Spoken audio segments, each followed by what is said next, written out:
Welcome everyone, क्या हाल चाल आप सभी लोग। So we are back on ड्यू परीक्षा with our part 2। I hope पहला पार्ट आप सभी लोग देखकर आ रहे होंगे, यहाँ पर अपनी तशरीफ वही देखकर लाइएगा। उसमें क्या है, थर्मोकेमिस्ट्री बहुत डिटेल में कवर करिए, सारे सवाल आपके जो हैं वो कवर्ड हैं। और जैसा कि बताया, थर्मोकेमिस्ट्री से 15 से 20 नंबर के सवाल आपके 2023-2024 के पेपर में देखने को मिले थे। तो मतलब इंपॉर्टेंट तो है, इंपॉर्टेंस आपको उसकी पता लग ही रही हो।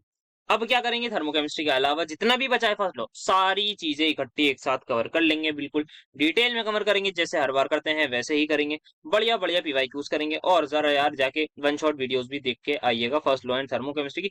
तभी मैं ये रिकमेंड करूंगा आप इन वीडियोस को जाके देखिएगा, मतलब तभी आपका जो है वो बहुत ज्यादा जो है वो इसका अच्छा प्रोडक्टिविटी बनेगा। बिकॉज फिजिकल है, ज्यादा रिस्क नहीं लेना है, ज्यादा डेप्थ में ही पढ़ाई करनी है। बाकी लाइफ साइंस वालों को भेजते रहिए, हर बार ये बोलता हूँ उन लोगों को जरा भेजिए, हर बार याद दिलाता हूँ कि भेजिए जरा, उनको भी ज्यादा से ज्यादा शेयर करिए। और वैसे बोलते नहीं यहाँ पर यार, अगर आपको वीडियोस बढ़िया लग रही है तो यार सब्सक्राइब भी करते जाइएगा, थोड़ा बहुत जो है सब्सक्राइबर वगैरह का भी ध्यान रखा करिए, मतलब काफी कम सब्सक्राइबर्स हैं हमारे, तो उसका भी थोड़ा बहुत ध्यान रखिए यार, ये बोलूंगा मैं। बाकी सर थोड़ा बहुत मेरा भी ध्यान रखा करिए, मैं भी जैसे आप लोगों का ध्यान रखता हूँ, पीवाईक्यूज वगैरह करा रहा हूँ यार, ध्यान रखना ही तो हुआ है। मैं आप सभी लोगों का जैसे ध्यान रख रहा हूँ, आप भी थोड़ा बहुत मेरा भी रखिए यार, शेयर ज्यादा से ज्यादा करिए वीडियोस को, और दोस्तों के साथ लाइफ साइंस वालों के बच्चों को उनकी वीडियो पहुंचाइए, और सब्सक्राइबर्स पे भी ध्यान जरा दिया करिए। तो स्टार्ट करते हैं फिर अपना लेक्चर। शो दैट टीवी की पावर गामा-1 बराबर constant for an ideal gas. करते हैं इसको अभी प्रूफ, पहले ही न्यूमेरिकल देखते हैं। आपको 5 मोल्स दे रखे हैं आइडियल गैस के, टेम्परेचर आपको दे रखा है 300 केल्विन, उसको आप आइसोथर्मली एक्सपैंड कर रहे हैं। इनिशियल प्रेशर आपका दे रखा है 10 एटीएम का, फाइनल प्रेशर आपका दे रखा है 4 एटीएम का, against a constant pressure of 1 ATM. Calculate आपको ये सारी चीजें करनी है। सबसे पहला क्वेश्चन जो दिमाग में आता है काफी सारे लोगों के, जो आना भी चाहिए, क्या यहाँ पर work done is equal to -2.303 NRT log of V2/V1 वाला फॉर्मूला लगेगा या नहीं? सर क्या ये लग सकता है? सर आइसोथर्मल तो है, बिल्कुल लग सकता है सर, क्यों नहीं लगेगा? जिसने भी ये सोचा है ठीक सोचा है, मतलब कोई बहुत ज्यादा गलत नहीं है। But always remember, reversible isothermal process में होता है। और रिवर्सिबल की एक सबसे इंपॉर्टेंट प्रॉपर्टी जो हमने बात करी थी कि एक्सटर्नल प्रेशर वो कांस्टेंट नहीं होता, इरिवर्सिबल में एक्सटर्नल प्रेशर कांस्टेंट होता है। तो यहां पर आप जरा भूल जाइए, ये वाला फॉर्मूला नहीं लगेगा। ठीक है, समझ में आ गई? हाँ। तो सबसे पहले आइसोथर्मल है, इसका मतलब डेल्टा टी तो जीरो है, तो आंख बंद करके डेल्टा यू और डेल्टा एच को आप जीरो के इक्वल तो कर सकते हैं। But what about work done? तो आपको पता है डेल्टा यू बराबर क्यू प्लस डब्ल्यू, तो आप W is equal to minus Q लिखेंगे तो आपका काम हो जाएगा। तो या तो वर्क डन निकालिए या हीट निकालिए। अब वर्क डन कैसे निकाले? तो इसके लिए आपको याद होगा फॉर्मूला होता है माइनस, क्योंकि एक्सटर्नल प्रेशर क्या है? Constant into delta we. ये बोल सकता हूँ, या इसकी जगह मैं ये बोल सकता हूँ V2 माइनस V1। सर बिल्कुल बोल सकते हैं, बोल सकता हूँ या नहीं? तो एक्सटर्नल प्रेशर कितना है मेरा? 1 एटीएम का, तो मैं यहाँ पे -1 डालूंगा। V2 माइनस V1 कैसे निकालूं? आइडियल गैस है, पीवी बराबर एनआरटी, पीवी बराबर एनआरटी, P1 V1 बराबर एनआरटी। और क्योंकि V2 P2 V2 बराबर एनआरटी, टी कॉन्स्टेंट ही है, नंबर ऑफ मोल्स 5 है, कॉन्स्टेंट ही है। तो V1 की वैल्यू आ गई मेरे पास एनआरटी बटे P1 माइनस एनआरटी बटे P2। आ गई या नहीं? सर बिल्कुल आ गई। तो वर्क डन को क्या मैं डायरेक्टली बोल सकता हूँ? माइनस ऑफ एनआरटी, और एक्सटर्नल प्रेशर भी तो था वो 1 है ना, हाँ 1 लिख दिया, ठीक है, 1 अपॉन P1 माइनस 1। समझ आया? बोलिए सुनो सर, बहुत अच्छे से आ गया। माइनस एन, इसको बोल दीजिए आप क्या, 8.314। टेम्परेचर आपका 300 केल्विन है ना, 300 kelvin. 1 upon P1, P1 initially कितना था? 10, और फाइनली कितना हो गया सर? 4। तो आप चाहें तो 0.1 माइनस 0.25 से भी कर सकते हैं। क्या कैलकुलेट हो जाएगा? सर बिल्कुल हो जाएगा कैलकुलेटर से ही। हाँ सर, उसी से होगा और किससे होगा? तो यहाँ पर आई होप आप सभी को ये चीज समझ में आई होगी, और यहाँ पे आप फाइनली वर्क डन निकाल सकते हैं। तो वर्क डन किसके इक्वल था? Minus P external into delta V. Oh sorry, ये गलती हो गई, यहाँ पे P2 आएगा या P1 आएगा, वही मैं कहूँ कि वर्क डन मेरा पॉजिटिव कैसे आ रहा है। यहाँ आएगा आपका P1, तो NRT by P2 sir finally आपका यहाँ पे बेसिकली आएगा। इसको मैं थोड़ा सा करेक्ट कर दूं, अच्छा हुआ। ये यार बताते नहीं आप लोग, ये तो कमी है, आप लोग देखते रहते हो, मतलब बता नहीं रहे, खुद भी आराम आराम से करे जा रहे हो, ये भी नहीं, खुद को भी नहीं पता लगी भाई गलती। इतने समझदार होने चाहिए, मतलब आप लोग कि आपको गलती तो पता लग जाए, मतलब आराम से करे जा रहे हैं। यार मजाक करूँ ऐसे, सच बताना, काफी लोगों का मैंने सही तुक्का पकड़ा है ना, काफी लोगों को गलती नहीं पता लगी थी ना, ऐसी फ्लो में उतारे जा रहे थे, देखा? मैं भी ऐसे ही करता ना अपना टाइम, तभी बता पाया। तो ये कर लेंगे सॉल्व सर, कर लेंगे, क्यों नहीं कर पाएंगे। तो वर्क डन आ जाएगा, हाँ सर वर्क डन आ जाएगा। वर्क डन का नेगेटिव करके क्या निकाल लेंगे सर, हीट निकाल लेंगे।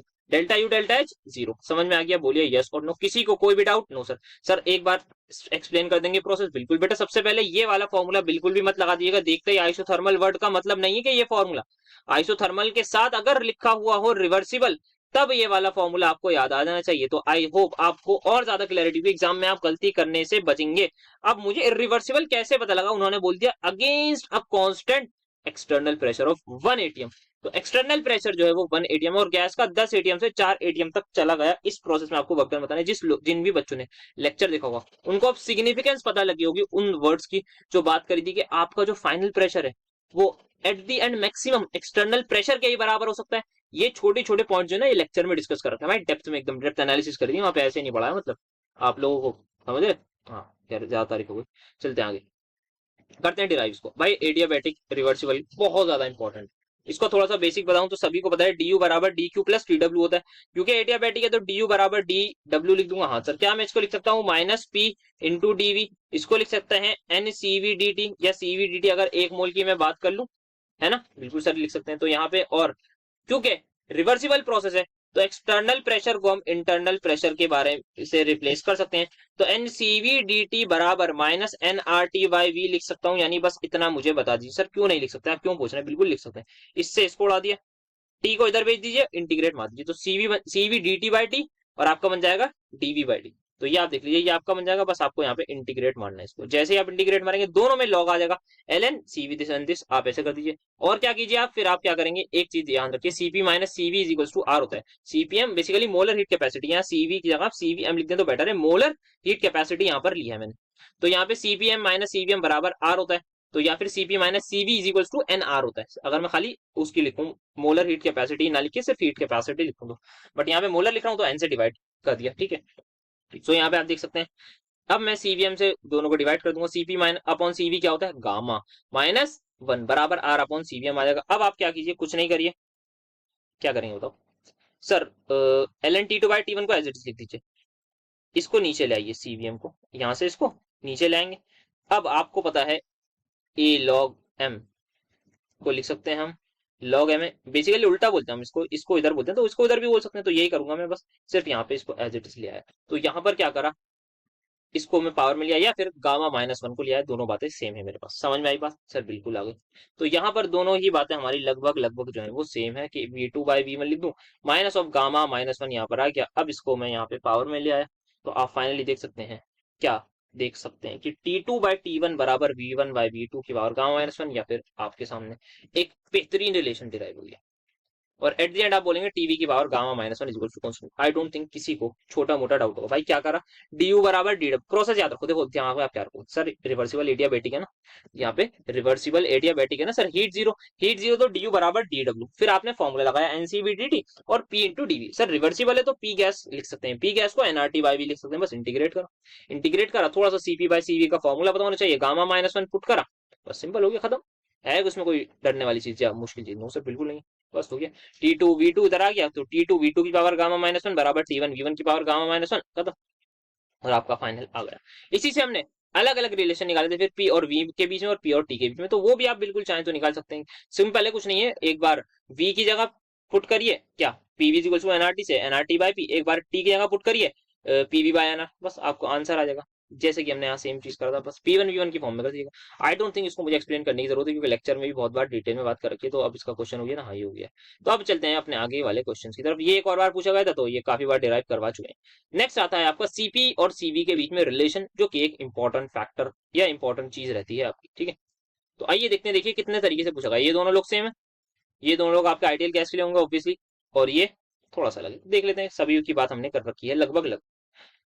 सबसे पहले हीट कैपेसिटी का relation H is equal to U plus PV से हम हमेशा स्टार्ट करते हैं, H बराबर यू प्लस पीवी से। फिर आप करिए इसको डिफरेंशिएट, इसका लॉजिक मैंने बता रखा है, क्यों हम डी एच बराबर D U plus P DV plus V DV लिखते हैं। आपने अगर लेक्चर देखे तो आपको पता होगा, अगर नहीं देखे तो यार मतलब एग्जाम टाइम पे आप देखना है तो अब तो समझाने में टाइम कम हो जाएगा ना। बाकी जिन्होंने लेक्चर देखा उनको पता है कि डायरेक्टली हम क्यों लिखते हैं, एक्सप्लेन कर रखा है, मतलब ऐसे ही नहीं कि बस ऐसे डी डी लगा दोगे तो सब कुछ, नहीं, डिफरेंशिएट हम क्यों करते हैं ये सब बात कर रखी है। आगे बढ़ते हैं। अब आप डी, आपको पता है एंथैल्पी किसका फंक्शन है सर, टेम्परेचर एंड प्रेशर का। इंटरनल एनर्जी किसका फंक्शन है सर, टेम्परेचर एंड वॉल्यूम का, बस यही आपको चीज पता होनी चाहिए और यहीं से आप वैल्यूज लिख दीजिए। एच बराबर एफ ऑफ टी पी और यू बराबर F of T comma B. Value डालिए डीएच की, डीयू की वैल्यू डालिए, यहाँ डीएच लिखिए, यहाँ डीयू लिखिए, पी डीवी और वीटीपी आ गया। तो ठीक है, आपने डीएच डाल दिया, डीयू डाल दिया, आप वैल्यूज लिख दीजिएगा। तो आप क्या करेंगे, एट कांस्टेंट प्रेशर की कंडीशन को अप्लाई कर देंगे और डीपी को कर देंगे जीरो। तो जैसे ही डीपी जीरो हो गया तो सब चीजें उड़ा दी, यहाँ पे जो जो डीपी वाली टर्म है उसको आपने जीरो कर दिया।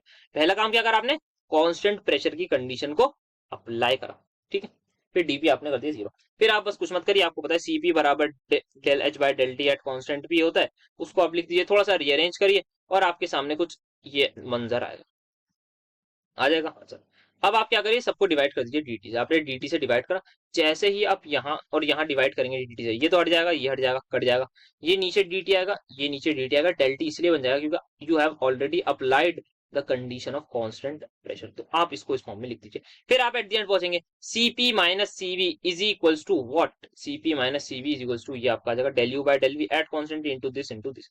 अब आपने क्या करा, यहाँ पे कॉमन ले लिया del V by del T at constant P को। समझ में आ रहा है ना, मतलब कोई आप पेन चला रहे हो ना, आपको समझ में आएगा। अगर खाली स्क्रीन देख रहे हो तब नहीं आएगा समझ में। पेन अगर चला रहे हो आप, साथ साथ पहली बार कर रहे हो आप, पेन चला रहे हो, तो आपको आराम से समझ में आएगा, कोई इसमें बड़ी बात नहीं है। ये आपको लिखना आता होगा, आप बेसिक कंसेप्ट देख के आए होंगे थर्मोडायनेमिक्स वाला 30 मिनट का लेक्चर। ये आपको लिखना है, वैल्यू पुट करनी आपको आती होगी, आपको del H by del T at constant P पता होगा, del U by del T at constant V पता होगा क्या होता है, DP is equal to zero का कंडीशन पता होगा क्या होता है। बस आपको ये हटा के बस लिखना है एक बार, जरा पेन चलाइए, मतलब ऐसे फिजिकल केमिस्ट्री तो पेन चलाना पड़ेगा, तो आप पेन चलाइए, थोड़ा सा लिखिए, हर स्टेप समझ में आएगा, गारंटी दे रहा हूँ। अगर हाँ देखते रहोगे तब समझ में नहीं आएगा। तो जो जो मैं बोल रहा हूँ उसको आप पेन से अप्लाई करिए थोड़ा सा, क्योंकि टाइम कंस्ट्रेंट है ना यहाँ पे, मतलब बहुत ज्यादा टाइम नहीं दे सकते। एक बार बहुत डिटेल में जब बात कर लिए, उन बच्चों का फिर लॉस हो जाएगा जो बेचारे पूरा लेक्चर देख के आ रहे हैं, तो उनका मैं नहीं चाहता कि लॉस हो बेचारों का, जो पूरा पूरा लेक्चर देख रहे हैं और यहाँ भी देखें, तो ऐसा नहीं है। तो सीपी डीटी, डीटी डीटी से डीटी डिवाइड कर दिया, हर जगह यहाँ पर आ गया। अब देखिए आपके पास सीपी सीवी बचा, हाँ sir, del U by del V at constant ही आ गया, ये आ गया, पी डीवी, ये चीज कॉमन दिख रही है, कॉमन उठा ली, बचा क्या अंदर, del U by del V at constant T plus pressure. This is your first equation of thermodynamic state, या thermodynamic first equation of state है आपकी, जिसको आप इंटरनल प्रेशर भी बोलते हैं। वीडियोस आपने देखी होगी तो आपको पता होगा, सिंपल सी ये आपकी इक्वेशन होती है। इधर आप प्रेशर को ले आइए तो आपके सामने बन जाएगा temperature into del V by del T at constant P into this. Sir आपको यहाँ तक जाना ही नहीं था, सिर्फ और सिर्फ आई थिंक यहीं पर बात खत्म करनी है हमें।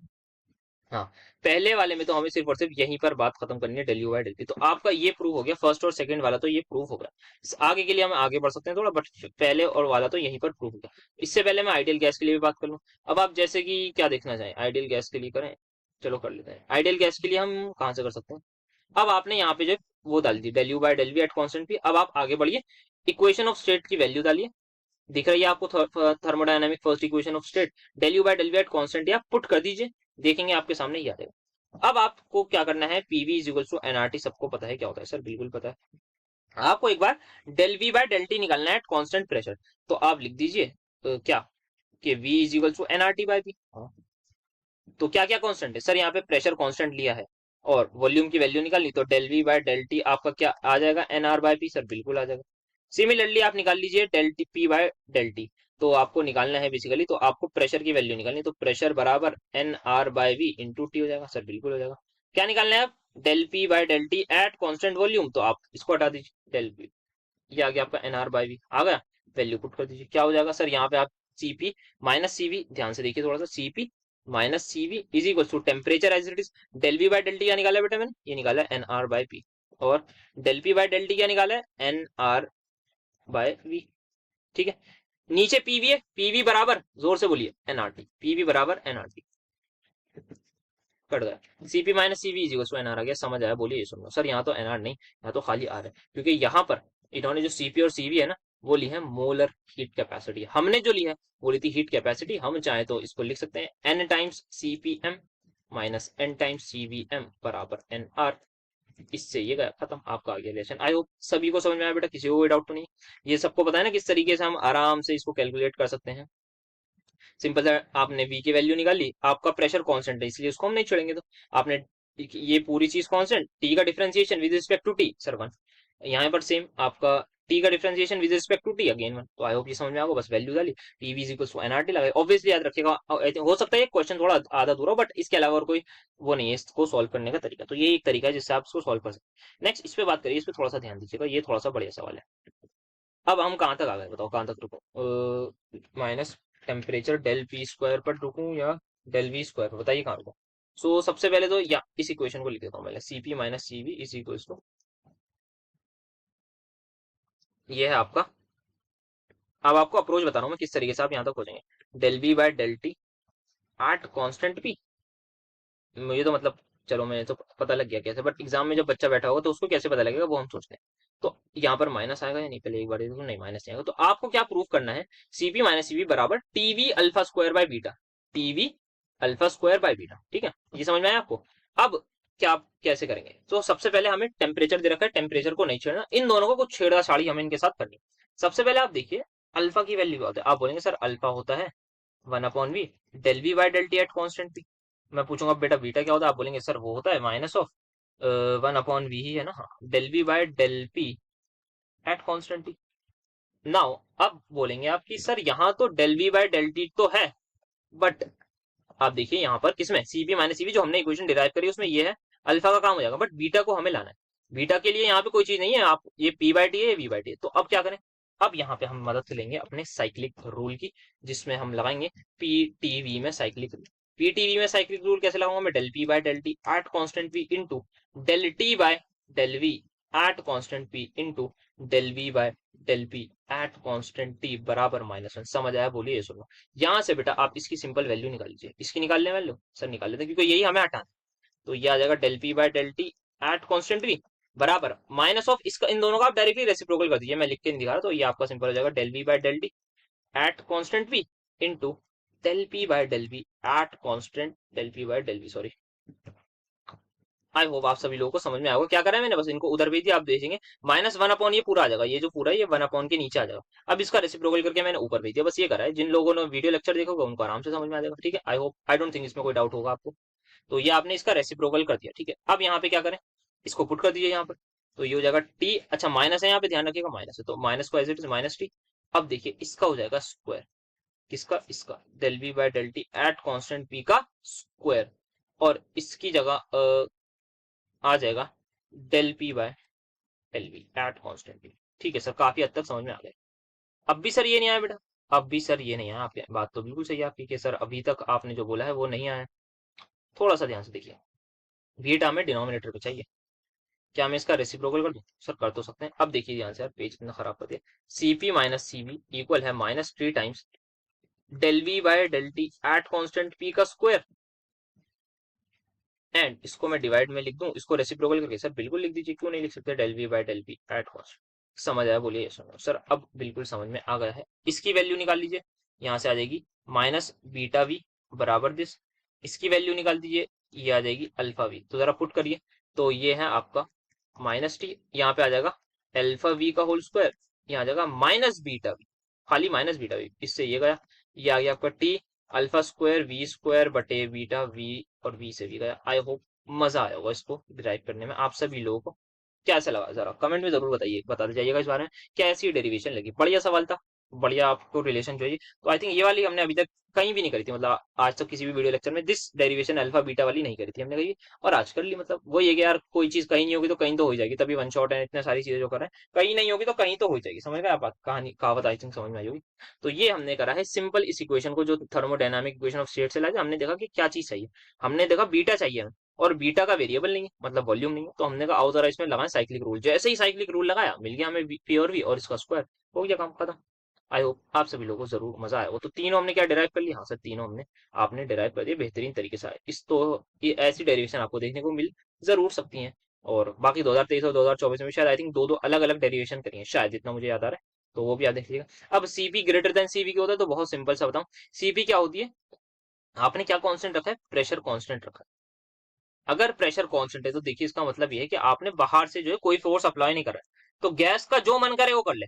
मैंने गैस को हीट दी, गैस का मन कर रहा है, मतलब गैस का मन नहीं करता, गैस की काइनेटिक एनर्जी बढ़ेगी, गैस यहाँ पे टकराएगी, गैस यहाँ पे टकराएगी, क्योंकि बाहर का प्रेशर कांस्टेंट है, तो ये पिस्टन ऊपर जा सकता है, बिल्कुल जा सकता है। क्या वॉल्यूम बढ़ सकती है, हाँ, वॉल्यूम बढ़ते ही वर्क डन होगा।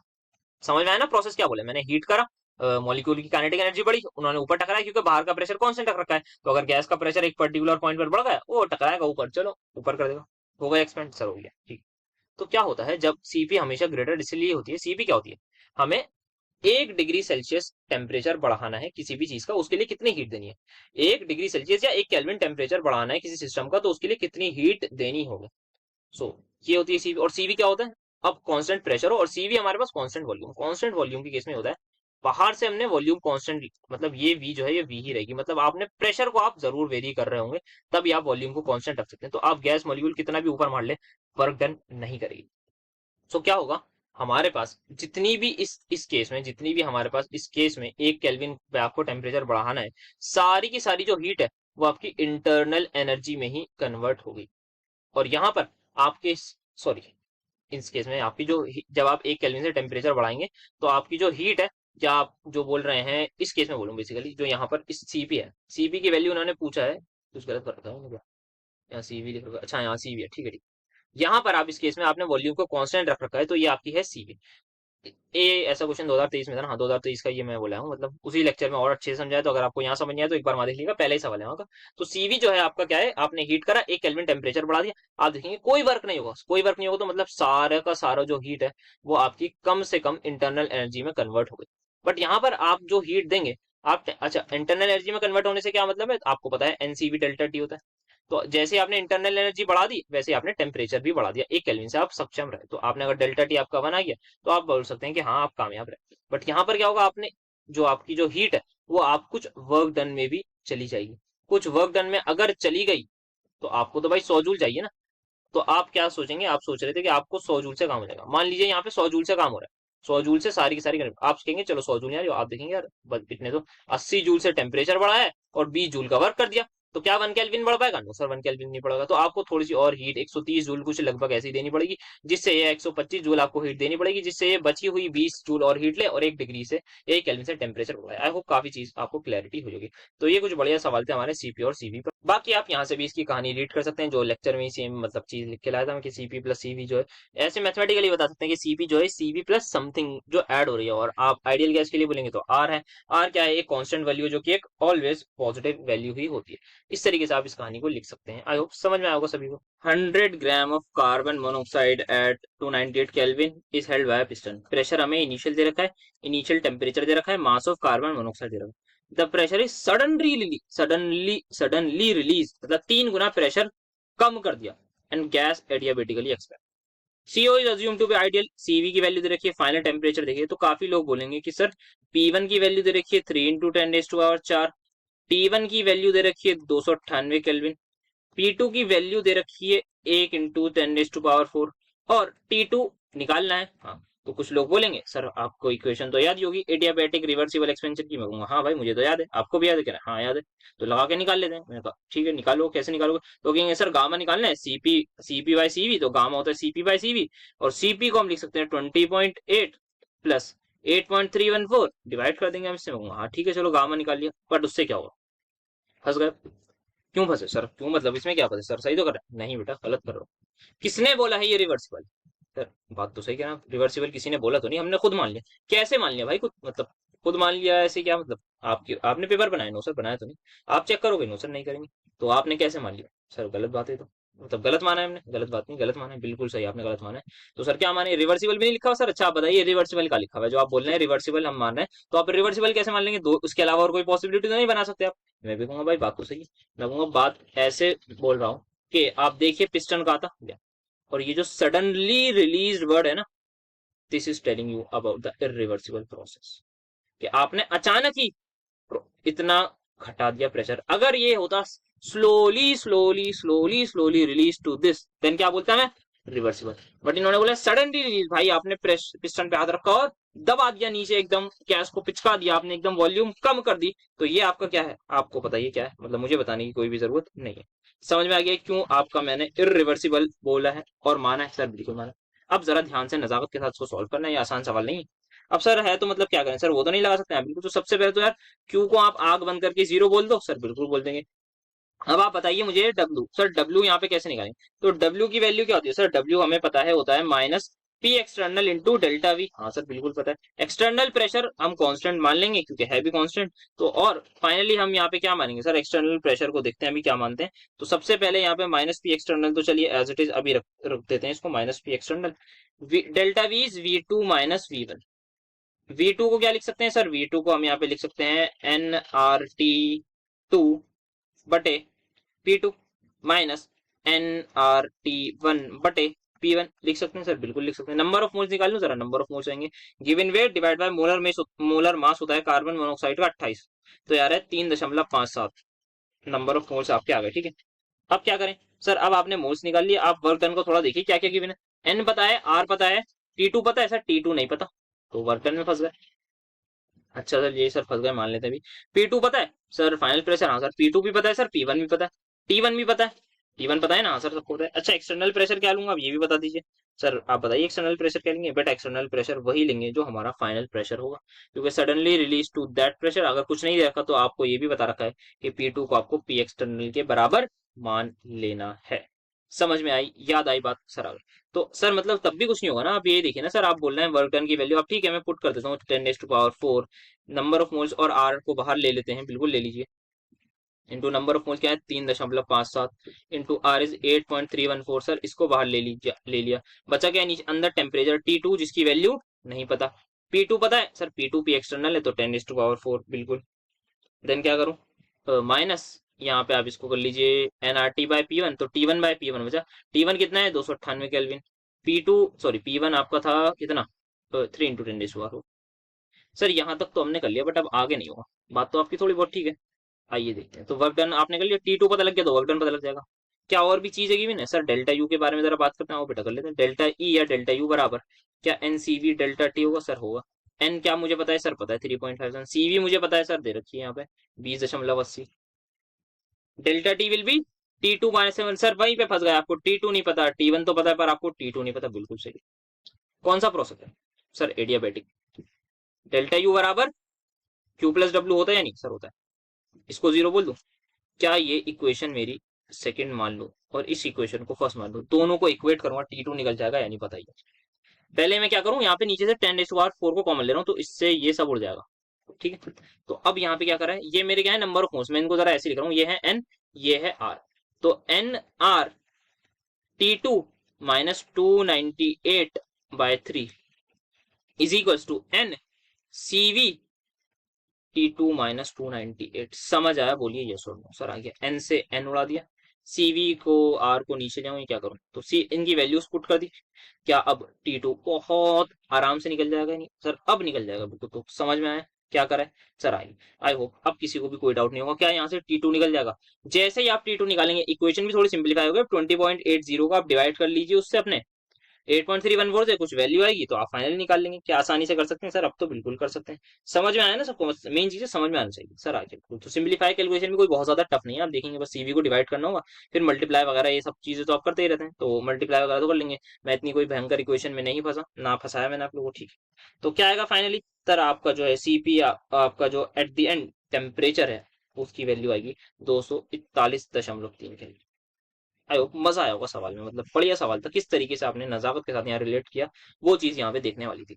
तो अब T2 आते ही आपका डेल्टा यू आ जाएगा या डेल्टा ई या वर्क डन आ जाएगा। ठीक है, तो मैं आपको वैल्यूज बता देता हूँ। वर्क डन आई थिंक लगभग जो मैंने कैलकुलेट करा था बैठ के, वो I think around 4.21 kilo joule आएगा।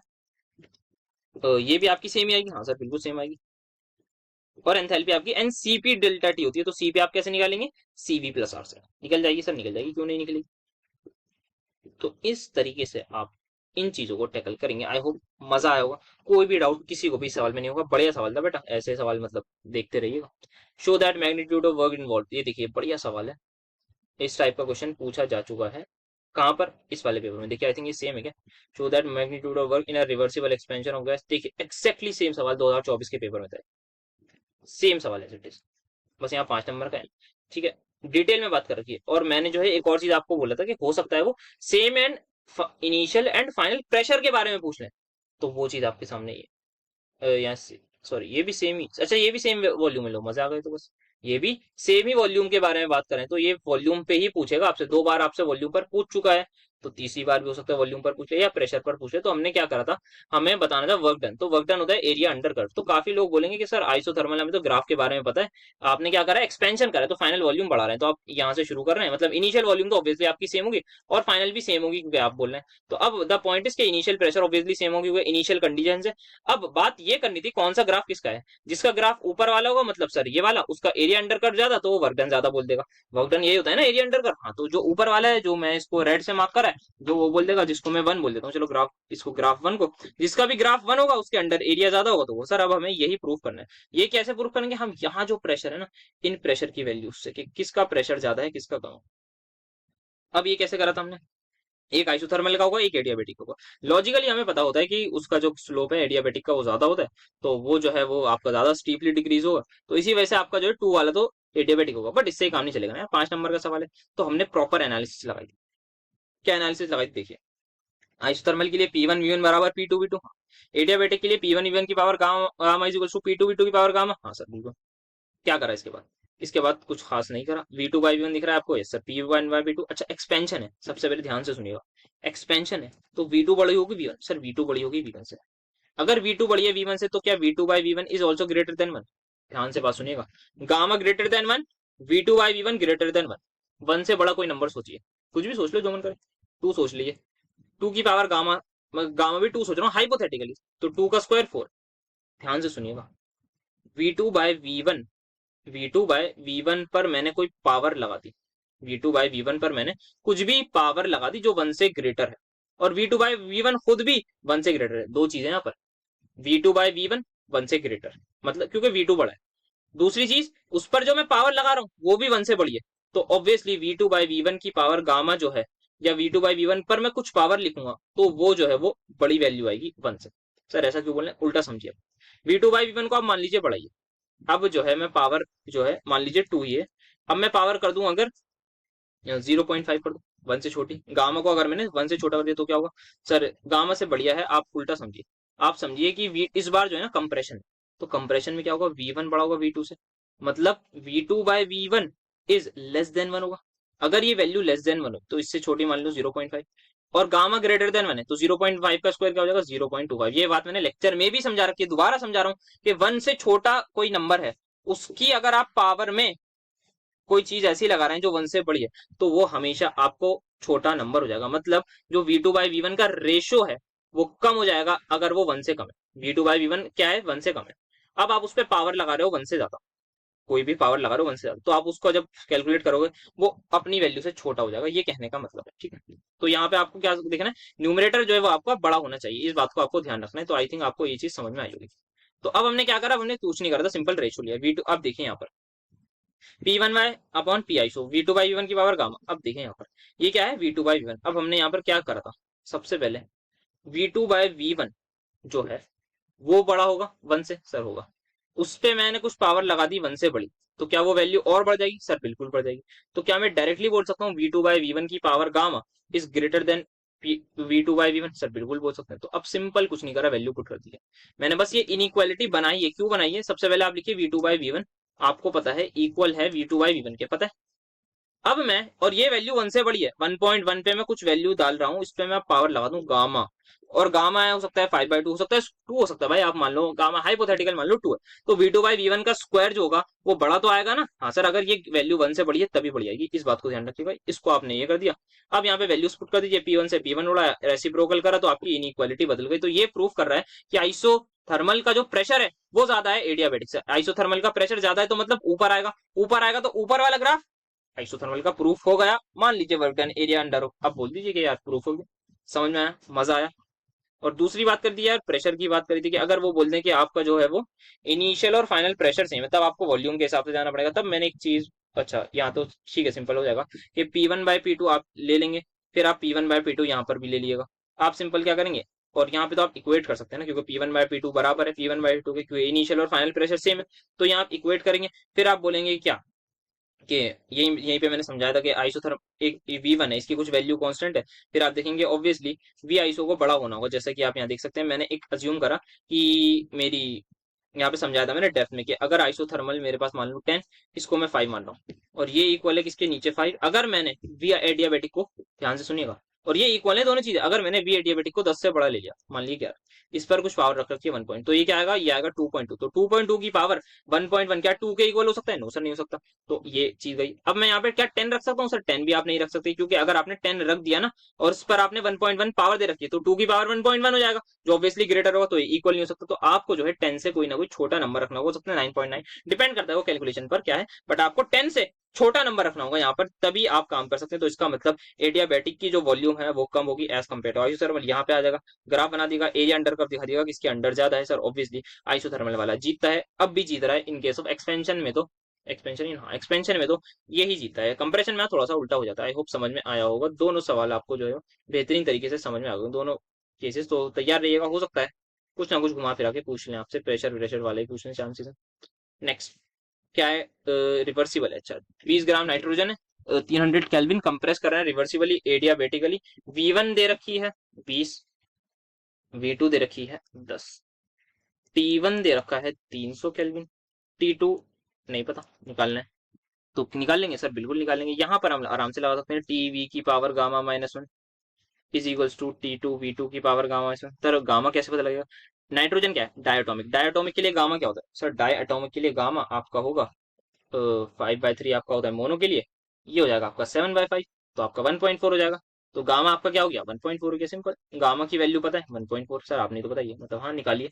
तो आप लिख दीजिए बस 300 इंटू V1 क्या है 20 की power 0.4 is equals to T2 निकालना है 10 की पावर 0.4, तो T2 आपको निकालना है 300, और यहाँ पे आप लिख लीजिए 2 की पावर 0.4 आ जाएगा। यहाँ पे आप डिवाइड करेंगे, ये या करा ही दो, मतलब कभी रोने लगो, इससे ये गया इज इक्वल टू T2 निकल गया। हाँ T2 निकलते ही क्या Q को 0 बोल सकते हैं? सर बिल्कुल बोल सकते हैं। डेल्टा U बराबर NCV डेल्टा T बोल सकते हैं? हाँ सर बिल्कुल बोल सकते हैं, NCV डेल्टा T। CV क्या होगा डायटोमिक के लिए?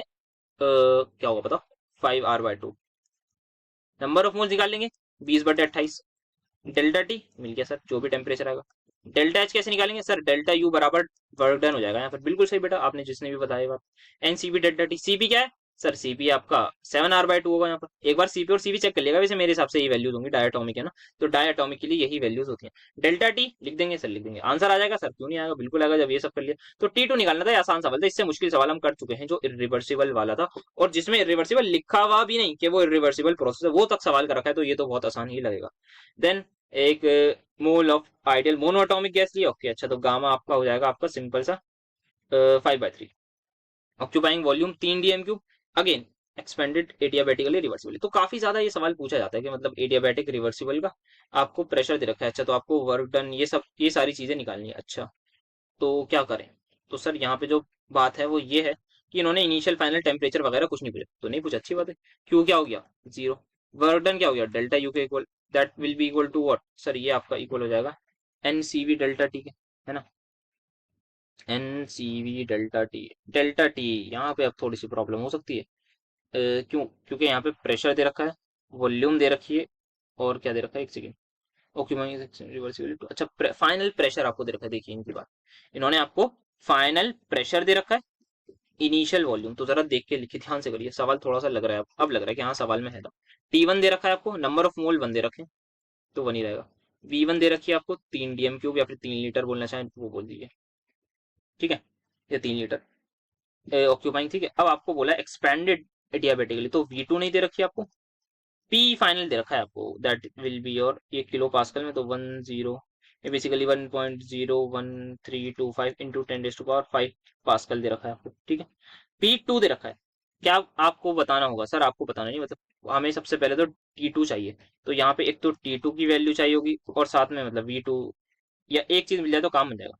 तो क्या करें सर, यहाँ पे मसला है थोड़ा, क्या मसला है कि सर T1 V1 की पावर गामा -1 लगाए तो उसमें नहीं कर सकते, सर PV की पावर गामा -1 नहीं कर सकते, तो क्या करें? ध्यान से देखिए, यहाँ V पता है, यहाँ T पता है, क्या P1 B1 बराबर nRT1 लग जाएगा? सर लग जाएगा। क्या P1 निकल जाएगा? सर बिल्कुल निकल जाएगा। तो P1 आपका सिंपल आ गया, 1 मोल है, 8.314 ही लेंगे लीटर एटीएम, हाँ ठीक है। टेम्परेचर 298, एंड डिवाइड कर देंगे किससे? V1 से, दैट इज 3। क्या P1 निकल जाएगा? सर बिल्कुल निकल जाएगा। P1 निकल गया, तो अब PV की पावर गामा -1 से निकाल लीजिए, या फिर सॉरी पीवी की पावर गामा -1 बोल रहा हूँ, पीवी की पावर गामा से, या फिर T1 V1 की पावर गामा -1 से आप निकालना चाहेंगे तो तब भी नहीं निकाल पाएंगे। तो आपने प्रेशर निकाल लिया, अब आप पीवी की पावर गामा -1 वाला लगाइए और यहाँ से V2 निकालिए। जैसे ही आप V2 निकाल लेंगे, समझ गए ना, आप लगाइए पीवी की P1 V1 की power gamma is equals to P2 V2 की पावर गामा। P1 है V1 है, V2 निकल जाएगी सर, बिल्कुल निकल जाएगी। जैसे ही V2 निकली, आप PV is equals to NRT से T2 निकाल लीजिए, खत्म हो गया क्वेश्चन। समझ में आ गया ना।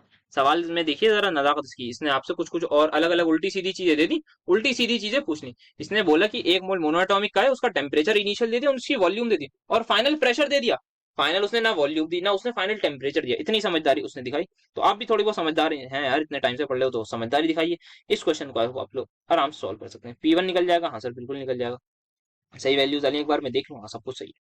P1 निकल जाएगा, उसके बाद क्या है सर, उसके बाद पीवी की पावर गामा से हम V2 निकाल लेंगे। उसके बाद सर मतलब उसके बाद क्या है, उसके बाद T2 निकल जाएगा। T2 निकलते ही हो गया एनसीवी डेल्टा टी लगाया। अच्छा सर सीवी कैसे निकालेंगे बेटा, गामा आपको दे रखा है, तो आप सीवी जो है आपकी वो होगी 3R/2 और सीपी होगी 5R/2। खत्म हो जाएगा सर, बिल्कुल हो जाएगा। तो इस तरीके से, अच्छा आप चाहें ना तो या तो इसको आर ही लिख दो, मजा आएगा। आर या फिर P20, चलो छोड़ो देख लेना, मतलब आपको जैसे सही लगे। आर नहीं भी लिखो तो फिर P1 नहीं, नहीं पूरा कैलकुलेट कर ही लिएगा, तो इसको कैलकुलेट कर लीजिएगा। अच्छा यहाँ पे जो है एक चीज एक्सपेंड हुआ है, तो आपका प्रेशर जो है वो कहीं ना कहीं डिक्रीज हुआ होगा, तो उसका भी ध्यान रखिएगा। जो आपका प्रेशर है वो ये P1 जो है वो ज्यादा आएगा और V2 की वैल्यू ज्यादा आएगी। तो इससे आप एक बार अपने आंसर्स को चेक कर सकते हैं इस एनालिसिस को लगा के। नेक्स्ट 2 मोल्स लिए है। अच्छा यहाँ पे देखिए इरिवर्सिबली, अब तो इन्होंने बोल दिया एडियाबैटिकली। इनिशियल प्रेशर दे रखा है, against a constant external pressure दे रखा है, until the temperature drop to this. Final volume निकालनी है, वर्क डन निकालना है, ध्यान से करेंगे। नंबर ऑफ मोल्स 2, CVM दे रखी है आपको 22.55। इरिवर्सिबल है, एडियाबैटिक है, Q बराबर 0, P1 बराबर 1.013 मेगा पास्कल, मतलब इंटू 10⁻6 लिख दूं, हाँ सर लिख दूंगा। P2 बराबर 0.1013 मेगा पास्कल, या फिर 10⁻6 लिख देता हूँ, जब वहां भी लिखा तो हाँ लिख दो, बढ़िया। Until the temperature drops from initial T1 है 325 kelvin to a final value of this, ठीक है। सब कुछ दे दिया, सब कुछ सर बहुत कुछ दे दिया, सब कुछ समझिए। क्या करना है, फाइनल वॉल्यूम ऑफ गैस निकालनी है। अच्छा सर, और डिटरमाइन, अच्छा फाइनल वॉल्यूम निकालनी है, और क्या निकालना है, एंड द वर्क इन्वॉल्व। अच्छा आइडियल गैस है, तो आइडियल गैस है यार, सब कुछ दे रखा है। P1 दे रखा है और V1 नहीं दे रखी, उससे निकाल लेंगे तो कुछ हो जाएगा फायदा, सर फायदा देखना पड़ेगा। तो सबसे पहले तो delta U is equal to Q plus W. Q क्या है, 0। तो डेल्टा यू किसके इक्वल है सर, डेल्टा यू है आपका NCV डेल्टा टी के, बिल्कुल सही आपने बात करी। N क्या है 2, CV क्या है ये, डेल्टा टी निकल जाएगा सर, डेल्टा टी है 50 का, ये आ जाएगा ना आपका 50। क्या वर्क डन मिल गया सर, वर्क डन मिल गया। क्या डेल्टा यू मिल गया सर, डेल्टा यू मिल गया, बढ़िया। अब क्या करें सर, अब एक काम कर सकते हैं, अब हम सोच सकते हैं कि फाइनल वॉल्यूम कैसे निकालें। वो आपको वर्क डन से रिलेट कर सकते हैं, बिल्कुल जिसने भी ये सोचा ना वर्क डन निकल जाएगा ना, ऐसे सबको समझ में आ गया होगा, इसमें किसी को डाउट नहीं होगा, है ना। वर्क डन निकल गया, अब वर्क डन को मैं बोलूंगा minus P external into delta we, that is V2 minus V1। मेरे को क्या निकालना है, मुझे निकालनी है फाइनल वॉल्यूम, मतलब मुझे V2 निकालनी है, मुझे V2 निकालनी है। एक्सटर्नल प्रेशर दे रखा है, सबसे पहले मैं देखूं कॉन्स्टेंट एक्सटर्नल प्रेशर दे रखा है आपको। अच्छा यहाँ पर एक चीज, initial pressure from against a constant external pressure, तो ये P2 नहीं है, सबसे पहले तो इसको बोलूंगा P एक्सटर्नल। ये थोड़ी सी मुझसे गलती हो गई, इन्होंने ये डायरेक्टली नहीं बोल रखा। हाँ अगर आगे कुछ डायरेक्टली नहीं बोल रखा हो सकता है मैं मानना पड़ जाए, वो बात की बात है, बट P एक्सटर्नल दे रखा है, ये एक थोड़ी सी गलती हो गई। तो P एक्सटर्नल जो मुझे दे रखा है वो है 0.10 समथिंग 1013 इंटू 10⁻6। V2 मुझे निकालनी है ना, फाइनल वॉल्यूम ही निकालनी है। V1 को अब यहाँ पे मैं लिख सकता हूँ क्या, V1 को क्या लिख सकता हूँ सर, nRT1/P1, समझ आया, बोलिए यस। ये वैल्यूज एज इट इज, हाँ सर। V2 को एज इट इज रहने दो सर, बिल्कुल। N नंबर ऑफ मोल दो 8.314, T1 initial temperature 325 divide by P1 is 1.013 into 10⁻6, समझ आया, बोलिए ये सुनो सर, बहुत अच्छे तरीके से। आई होप आप सभी को समझ में आएगा। वर्क डन को आप इसमें पुट कर देंगे, बढ़िया सवाल था, बढ़िया सवाल था, मजा जरूर आएगा। वर्क डन की वैल्यू आप पीछे से यहाँ पुट करिएगा, V2 निकाल दीजिएगा। तो V2 मिल गया, वर्क डन मिल गया, इंटरनल एनर्जी से हमने सब कुछ निकाल लिया। आई होप मजा जरूर आएगा, ऐसे सवाल में अच्छे सवाल है काफी ये तो। अब 1 मोल है आइडियल गैस का, यहाँ पे ये भी एक और अच्छा सवाल है। उसके साथ क्या करना है, आपने उसको 25 डिग्री सेल्सियस पर है। अच्छा, यहाँ पे मैं एक गैस है मेरी आइडियल गैस, ये इसको मैं ए स्टेट मान रहा हूँ। यहाँ पर क्या है, 25 डिग्री सेल्सियस है और 1 atm है।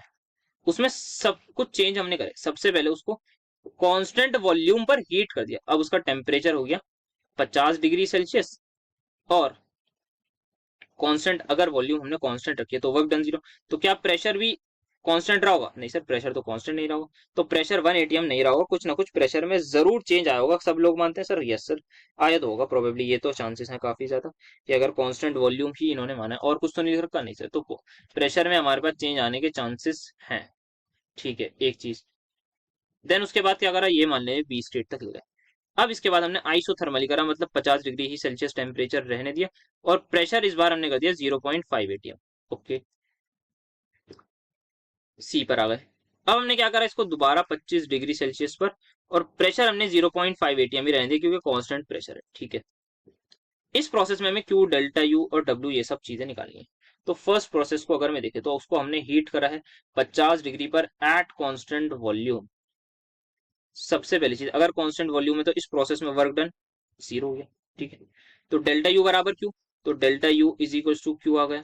तो अगर आपको क्या निकालना है, यहाँ पे सब कुछ निकालना है, डेल्टा यू डेल्टा एच, तो और डेल्टा एच आपका आ जाएगा एन सी पी, मतलब 5/2 R into delta T. Change in temperature कितना है, 25, ये आ जाएगा। आपने डेल्टा एच निकाल लिया यहाँ से? सर बिल्कुल निकाल लिया। तो यहाँ पे क्या आ जाएगा, मोल्स रखें एक, तो 5R/2, या फिर आप 125R/2 इसको डायरेक्टली लिख सकते हैं अपने डेल्टा एच को। डेल्टा यू को कैसे निकालेंगे sir, N C V delta T again 50, तो डेल्टा यू आ गई, हीट आ गई। अब यहाँ पे एक थोड़ी सी प्रॉब्लम जो देखने को मिल रही है, वो है अबाउट द प्रेशर, कि एक एटीएम तो था, पहले आपने कांस्टेंट वॉल्यूम मानी, तो अगर कांस्टेंट वॉल्यूम मान ली तो जरूरी नहीं है प्रेशर कांस्टेंट हो, क्योंकि टेम्परेचर तो वो नहीं है ना हमारे पास, जो है वो टेम्परेचर कांस्टेंट नहीं है। तो अगर वॉल्यूम, सॉरी, अगर टेम्परेचर बढ़ा है, ध्यान से देखिए, एट, यहाँ पे मुझे थोड़ा सा ट्विस्ट समझ में आ रहा है। अगर हमारे पास जो टेम्परेचर है, मैं देख रहा हूँ, पता नहीं इतना डेप्थ में जाना भी चाहिए नहीं, टेम्परेचर चेंज हुआ है, इंक्रीज हुआ है, क्या कांस्टेंट है, वॉल्यूम कांस्टेंट है, नंबर ऑफ मोल्स कांस्टेंट है, तो P directly proportional to T होगा या नहीं? तो क्या यहाँ पे मैं P1 into P1/T1, sorry P1/T1 है, P1/T1 is equal to P2/T2 लगा सकता हूँ? सर लगा तो सकते हैं, बात तो सही लग रही है आपकी। देखो, नंबर ऑफ मोल्स एक ही रहेगा, वॉल्यूम भी कांस्टेंट है, तो N कांस्टेंट और V कांस्टेंट, तो P is directly proportional to T, तो मैं लगा सकता हूँ P1/T1 is equal to P2/T2। समझ आया? बोलिए ये सुनना। T2 कितना होगा, ये आ जाएगा आपका, क्या लिखूं, 50 ऐड करना जरा इसमें कोई, सॉरी 25 ऐड करो सर, 25 323 बढ़िया। तो P2 आपका आपकी आंखों के सामने ये आ रहा है या नहीं? सर बात तो सही है, तो ये आपका आ गया है फाइनल प्रेशर। निकाला क्यों, पता नहीं क्यों निकाला, मैं खुद सोच रहा हूँ, बट निकाल लिया, तो चलिए देखते हैं। फाइनल प्रेशर मैंने यहाँ से निकाल लिया, तो इस प्रोसेस के मुझे सारी चीजें मिल गई। अब मैं आ गया हूँ यहाँ पे, मैंने आइसो जो है वो मेरा जो क्या है, क्या बोलते हैं उसको, 50 डिग्री है, तो डेल्टा टी 0 है भाई, तो डेल्टा यू 0, डेल्टा एच 0, तो डेल्टा यू बराबर क्यू प्लस डब्ल्यू, तो क्यू बराबर माइनस डब्ल्यू। डब्ल्यू निकाल सकते हैं सर, बिल्कुल निकाल सकते हैं, W is equal to minus N R T L N P2/P1। तो यहाँ पर ध्यान इस बात का रखना है, माइनस एन क्या है, नंबर ऑफ मोल्स 1, आर क्या है, आर ये, टी क्या है, टेम्परेचर इज कांस्टेंट, 50 डिग्री है, तो 50 डिग्री को क्या वो लिखूं, 323, एल एन, ध्यान से। अब यहाँ पे गेम होगा कि एल एन P2/P1 तो नहीं लिखूंगा, तो P1/P2 लिखूंगा। P1 है मेरे पास ये 323/298, और P2 है ये, आई होप समझ में आएगा। मतलब बढ़िया सवाल है, खतरनाक चीज लग रही है मुझे, मतलब इनिशियली लग रहा था कि हाँ ये आसान होगा, बट करते करते ही मुझे भी सडनली क्लिक हुआ। मतलब जब मैं ये पहले देख रहा था तो मुझे लगा था हाँ ठीक है आसान है, बट एकदम से क्लिक हुआ कि मतलब बात तो खतरनाक है इस क्वेश्चन में। सो ध्यान से यहाँ पे हमें पी फाइनल निकालना पड़ा, और काफी जगह हो सकता है लोग गलती करते हैं यहाँ पे 1 atm मान लें। भाई कांस्टेंट वॉल्यूम नहीं है, इस बात को हो सकता है मतलब एग्जामिनर को भी ना पता हो, मतलब पता होगी वैसे यार, समझदार होता है, बट एक बार टीचर से जरूर कंसल्ट करिएगा कि क्या ये बात एकदम सही है, कि ये जो लॉजिक लगा है यहाँ पे सही है, मतलब लॉजिक, और मेरे हिसाब से सही है। मतलब भाई ये कांस्टेंट वॉल्यूम है, आप टेम्परेचर चेंज कर रहे हो, प्रेशर होगा ही चेंज, जिसने भी 1 atm मान लिया होगा वो फंस गया होगा, और यहाँ पे वो लिख देगा आराम से लॉग ऑफ दिस, तो वर्क डन निकाल लिया, हीट निकल जाएगी सर, हीट इसका नेगेटिव करके निकल जाएगी। समझ में आ गया? हाँ, इसके आगे हमने क्या करा था, डी स्टेट तक लेके गए थे, और यहाँ हमने अगेन टेम्परेचर को 25 डिग्री पहुंचा दिया था, और प्रेशर आपका कांस्टेंट रहा था, तो प्रेशर कांस्टेंट मतलब 0.5 एटीएम, ठीक है। अब यहाँ पे क्या करें सर, अब यहाँ पे क्या चेंज होगा सर? होगा। तो लास्ट वाले प्रोसेस को थोड़ा अलग से देख लेते हैं ना। तो सी से डी आ रहे हैं आप, 50 डिग्री से 25 डिग्री, और एक्सटर्नल प्रेशर कांस्टेंट, अब कांस्टेंट है 0.5 0.5, तो एक्सटर्नल प्रेशर है तो पी डेल्टा वी वगैरह सब कुछ काम आएगा। तो अब यहाँ पे आप सबसे पहले डेल्टा यू के बारे में बात करिए, that will be N C V delta T में इस बार -25 आएगा। तो आप देखेंगे माइनस एन एक ही है, आर क्या है, सॉरी सी वी क्या है, N N N C V sorry 3/2 R into ये 25। तो आप देखिए इनिशियल वैल्यू और फाइनल वैल्यू, सॉरी सॉरी यहाँ पे 25 आएगा, ये 50 कौन लिख रहा है, कौन लिख के भाग रहा है भाई, हीटेड 2 लिखा हुआ है ना, वो कौन लिख रहा है, हु इज दिस यहाँ पे जिसने तो डेल्टा यू यार आपका, ठीक। अब देखिए इनिशियल डेल्टा यू जो है, इसको मैं डेल्टा यू वन बोल देता हूँ, इसको डेल्टा यू टू बोल देता हूँ, दोनों जो है एक दूसरे के नेगेटिव है, तो नेट डेल्टा यू आपका जीरो आएगा, नेट डेल्टा यू आपका जीरो आएगा, एक चीज।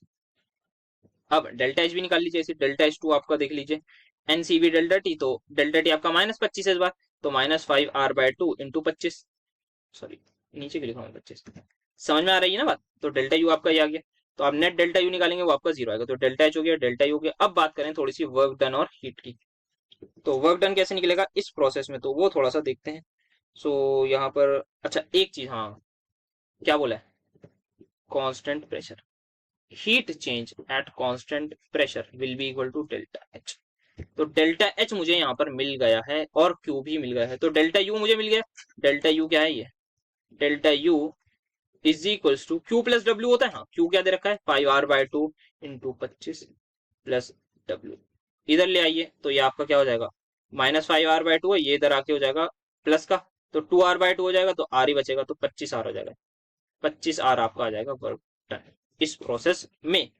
समझ में आया? आई होप सभी को बिल्कुल मजा आ रहा होगा इस क्वेश्चन में, किस तरीके से यार ये अप्रोच लगी है ना, बढ़िया सवाल है, मतलब एकदम बेहतरीन सवाल है, 6 नंबर का है, डिजर्व भी करता है 6 नंबर, ज्यादा भी कभी करता है, बट आपके पेपर में आना मुझे पता नहीं क्यों लग रहा है मुश्किल है इस तरीके का, बट आया तो यार करेंगे, मतलब वही है, डिफिकल्ट को छोड़ के थोड़ी जाएंगे, समझाना सभी कुछ है, तो आई होप समझ में आएगा किस तरीके से सीक्वेंस में चला है इस क्वेश्चन में, बहुत सिंप्लीफाइड रखी चीजें। आपको एट द एंड सभी का समेशन निकालना है, तो आप जैसे ही एट द एंड टोटल करेंगे, तो डेल्टा यू आपका जीरो आएगा टोटल, डेल्टा एच आपका जीरो आएगा टोटल, क्योंकि कुछ ना कुछ वैल्यू आएगी, और W की कुछ ना कुछ वैल्यू आएगी, W आपका एक यहाँ से एक यहाँ से, इसको W1 बोल दूं, इसको W2 बोल दूं, तो वर्क टोटल निकालेंगे आप W1 प्लस W2 से। यहाँ पर क्या है, इसको मैं Q1 बोल देता हूँ, यहाँ पर है, यहाँ पर भी कुछ हीट थी, हाँ इसको मैं Q2 बोल देता हूँ, यहाँ पर भी कुछ हीट थी, अच्छा हीट किसी में भी कॉन्स्टेंट नहीं रखी, इसको मैं Q3 बोल देता हूँ, तो आप इसको लिखेंगे Q1 plus Q2 plus Q3। एक इंपॉर्टेंट चीज कि Q1 और माइनस ये इक्वल है W1, Q1 और W1 आपके इक्वल है, Q2 प्लस Q3 अलग होगा, फिर W2 आपका अलग होगा, Q2 आपका ये आ जाएगा, ठीक है, और Q3 आपका ये आ जाएगा। मजा आया सभी को, आई गेस बहुत ज्यादा मजा आएगा। तो Q3 आपका ये है, मतलब कोई इसको कंफ्यूज मत होना, Q3 है आपकी ये वैल्यू। सो ये था एक बहुत जबरदस्त सवाल, एक बार समराइज कर दूं, कर देता हूँ।